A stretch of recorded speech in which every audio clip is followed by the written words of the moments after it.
Pour terminer l'émission, j'ai un petit questionnaire auquel tous les invités répondent. Ça va être à son tour.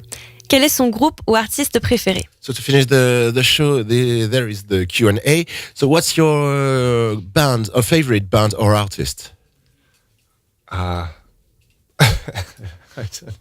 one that springs to mind right now is I was walking the streets of Paris last night for about an hour or two, and seeing a band, and there was this advert for a drink, and it sounded like the drink was called Glenn Campbell, and he was a country and western singer who sang a song called Wichita Lineman, which is one of my favorite songs of all time.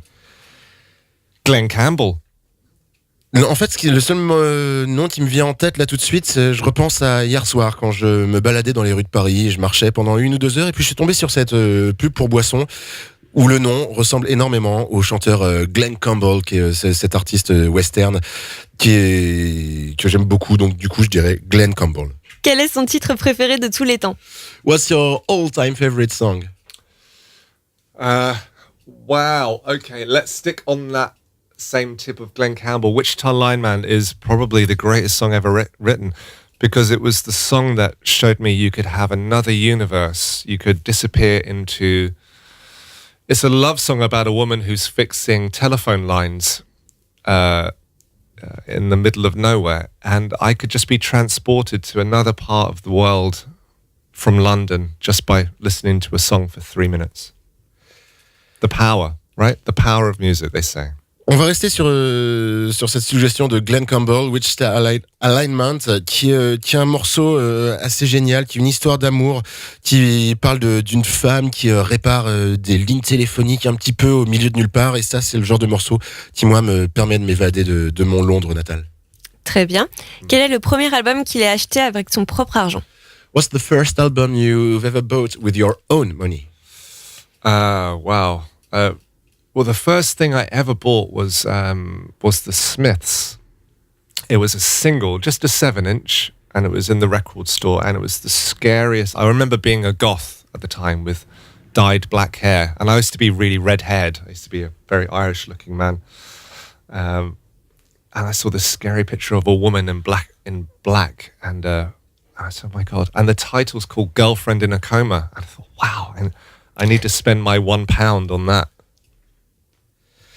Le premier en tout cas que je me souviens d'avoir acheté, c'est pas un album, c'est un 45 tours, c'était les Smiths, et j'étais gothique à l'époque, j'avais les cheveux teints en noir alors que j'étais naturellement très très roux, quelque chose de très irlandais, et ce morceau qui s'appelait Girlfriend in a Coma avec une pochette très sombre, ça m'a vraiment marqué d'un coup. Je me suis dit waouh, il faut absolument que je dépense ma pièce de 1 livre. S'il boit de l'alcool, quel est son alcool préféré? If you drink alcohol, what's your favorite one?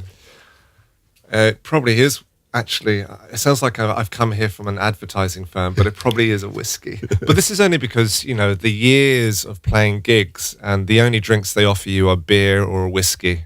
And so it's a taste of, I hate to say a taste of childhood, but it's a taste of teenage years.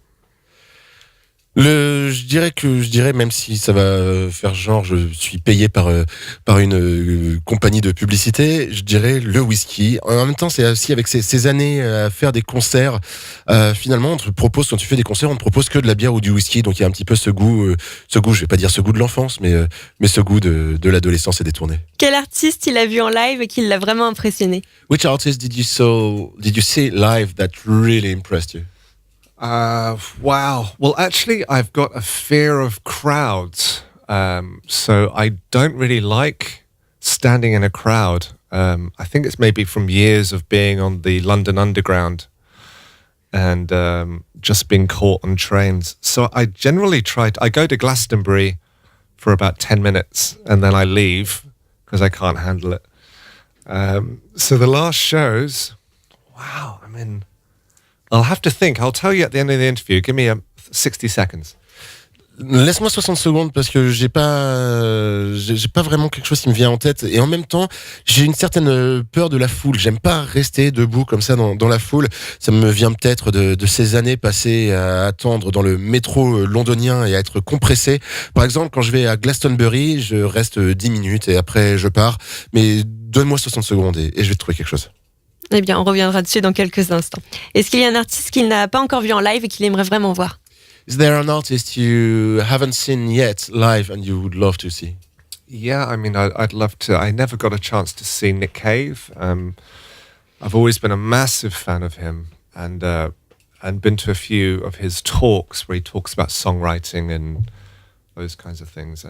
Very interesting, but I mean, there's so many. I think I was always just disappearing off into my own cave writing. I never gave an opportunity to take in other people's music in that way.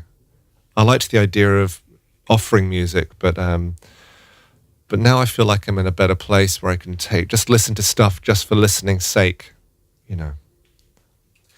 Je dirais Nick Cave. Je suis un très très grand fan de Nick Cave. J'ai jamais eu l'occasion de le voir en concert. Je suis allé le voir lors de conférences où il parle de l'expérience du songwriting par exemple, mais pas encore vu en concert. Et en même temps, il y en a beaucoup des artistes comme ça. Et même si j'aurais plutôt tendance à vouloir disparaître dans ma cave et écrire, j'aime plutôt l'idée d'offrir de la musique, peut-être m'inspirer d'autres. Mais je crois que plus ça va, plus je commence à réussir à intégrer l'idée de pouvoir aller écouter des choses juste pour écouter des choses et sans en prendre quoi que ce soit. Et dans quel festival ou salle de concert il aimerait jouer sa musique? In which festival or venue would you love to play your music? Wow. Well, the Boule Noire was so lovely. It was such a cute little thing. But right next door to it, there's this place called Le Cigale. And the great thing with this job is you can really see how you're progressing. So you start off playing in front of 3 people and your best friend, and then you're playing in front of 200 people, and then you get to the Cigale, and then you move up to another place and another place. And I'd love to. The next step for me is to be playing another show in Paris, and I'd love it to be in La Cigale. Écoute, la fois où j'avais joué à Paris, c'était à la Boule Noire et j'aime beaucoup cette salle. C'est vraiment une petite salle très mignonne, mais juste la porte d'à côté de la Boule Noire, il y a cette salle, la Cigale. Et c'est une des super choses avec ce job, c'est de pouvoir voir un petit peu ton évolution. Tu commences ta carrière en jouant devant 3 amis, après tu joues devant 200 personnes, et ensuite tu passes comme ça d'autres salles à autres salles de plus en plus grandes. Donc oui, j'aimerais beaucoup jouer à la Cigale. Est-ce qu'il y a un objet qu'il emmène toujours avec lui à part son téléphone ou sa guitare? Is there an item you always carry with you apart from your phone and your guitar? Is there? I keep my phone in my front left pocket. I keep my wallet in my back left pocket. My passport in my right back pocket. What else do I keep? I keep this thing called a capo. You know capos? Whenever they're the thing that you put on a guitar, but they're like a little metal thing, and no one knows what they do unless you're a guitarist. But whenever you go through airports, they always set off, the security, or the security not steal them, but they take them and think you're gonna, I don't know, do something very cruel. So I probably keep a capo, or capo. How would you pronounce it? Capo. Capo. Capo d'astre. Yeah. Americans pronounce it slightly differently. Écoute, je garde mon téléphone dans ma poche gauche, mon portefeuille dans ma poche arrière gauche, mon passeport dans ma poche droite, et j'ai souvent sur moi un capot, qui est cette chose un petit peu étrange que personne ne connaît à part les guitaristes, qui est cet objet que tu mets sur le manche et qui permet de changer un petit peu l'accordage de ta guitare, et qui me pose des fois des soucis quand je prends l'avion. À la sécurité, ils se demandent toujours ce que c'est, ils croient que je vais faire des trucs assez dangereux avec ça. Alors que ça ne l'est pas du tout. C'est juste un instrument, en tout cas partie d'un instrument. Et donc je dirais ça. Je dirais que comme objet que j'ai toujours sur moi, un capot. Est-ce qu'il a un porte-bonheur? Do you have Lucky charm. Lucky charm, A lucky charm. Actually, I do have a lucky charm, but it's an odd lucky charm. It's this piece of fabric. One of my sisters, one of my, I don't want to call them the goth sisters, because we were all goths, but the fashion designer, she comes here a few times a year for Fashion Week, and Elena Dawson, she has a show and a catwalk and all kinds of lovely things, a showroom here. And she gave me a piece of fabric a long time ago, and I keep it on my wrist whenever I play a show, come into a radio show, and it gives me a little bit of courage. Yeah, and some family connection. C'est assez bizarre. Oui, j'en ai un. C'est un bout de tissu. Ça vient d'une de mes sœurs. Je ne vais pas les appeler les sœurs gothiques, mais c'est mes sœurs avec qui j'ai grandi dans cette ambiance-là, qui elle travaille dans la mode. Elle vient souvent ici, elle a son propre showroom, elle vient souvent à Paris pour la Fashion Week. Et du coup, elle m'a donné un bout de tissu que je m'enroule régulièrement au poignet avant des concerts, avant de venir faire des sessions à la radio. Et ça me donne un petit peu de courage.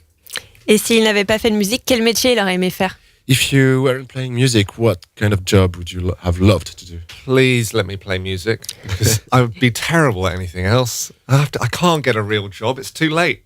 I don't know. I'd walk the streets looking at, I don't know, writing songs, should I say. I was always very visual with design. So I do the design for the album covers. I come up with the ideas for videos. So something, designing would be fun. But, you know, if you know what your passion is, I wouldn't be able to do anything else. It's asking a painter to do something different. I don't think you would ever stop. Laissez-moi faire de la musique, je serais nul à toute autre chose. Et en même temps, j'ai toujours eu une sensibilité sur le côté visuel, le design par exemple pour les pochettes d'albums ou pour des vidéos. Donc oui, je pourrais peut-être faire quelque chose sur qui implique un design visuel. Mais en même temps, une fois que tu connais ta passion, tu peux faire rien d'autre. Tu peux pas demander à un peintre aussi de faire autre chose. Yeah. Et du coup, revenons à la question sur laquelle il avait bloqué. Quel artiste il a vu en live et qui l'a vraiment impressionné? Est-ce qu'il a une réponse? So let's come back to the question you Come on. didn't get the answer for. Which artist did you see live that really impressed you? Let me change the question to a way that I can answer it. Je vais changer la question de manière à ce que je puisse y répondre. I'm a real politician. Je suis I'll un vrai answer the politique. question that I want to answer. Je pose les questions auxquelles je veux répondre. Yes. I think I have twin girls, and one of them is named after a French band. After my their mother in London, she's a super fan of the band Phoenix, and so she'd just been to see the band, and she said, you know, if we get a child, I'd love to be able to call one of them Phoenix. So one of my twin girls is named after a band. So her favorite show would be Phoenix in London. And maybe my next show should be Phoenix, maybe somewhere in France. Why not? Écoute, j'ai deux jumelles et l'une d'entre elles a été nommée après un groupe français. Ma femme à Londres est très très fan du groupe Phoenix et donc une de mes filles s'appelle Phoenix. Donc son concert préféré c'était Phoenix à Londres et moi je dirais que mon concert préféré ce sera peut-être un jour Phoenix en France.